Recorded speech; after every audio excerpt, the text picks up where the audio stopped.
But then I thought that it's enough is enough, and class 11 was the time that I realized, and it took maybe like 3-4 months for me to get over the thing, and I started a very crash diet at that point of time in class 11.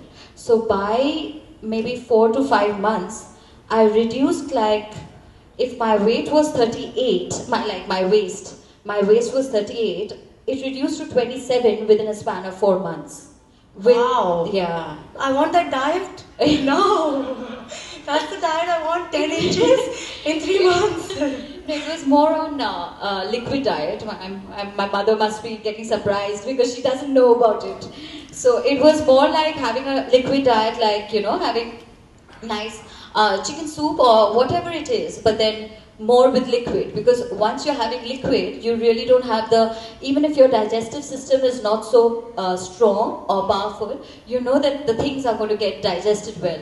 So automatically you lose weight that way. And you've never needed to do it again. That's the last time, like class 11. That was the last time, yes. Because after that, generally I could maintain my weight. But that was a real drastic change. And you within also a few work out, months. right? 6 times a week. Oh, 1.5 hours at the gym. No. How do you know so much? That's what Google said. Okay.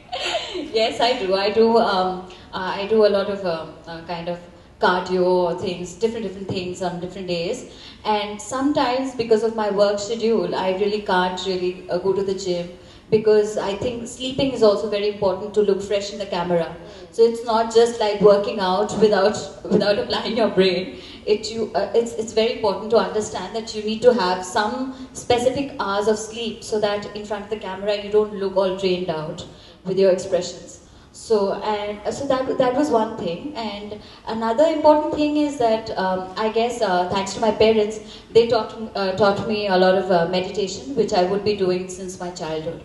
That point of time, I didn't know that it was called meditation, but now, like in my growing up age, when I would be thinking about this and then about being interviewed, then I realized that it is called meditation, maybe, like doing prayers at night and speaking to yourself or speaking to your conscience. It's so fantastic that you said this, because I think one of the changes that happened for me, that I've been able to maintain this weight, because I'd yo-yoed all my life, is when I started yoga. And the yoga actually brought harmony in my body, and there was mind, body, soul aligning, and that Absolutely. doesn't It's happen. very difficult to explain, Yeah. because till the time a person really doesn't do it, it's very difficult to explain what really that meditation or yoga really does to you.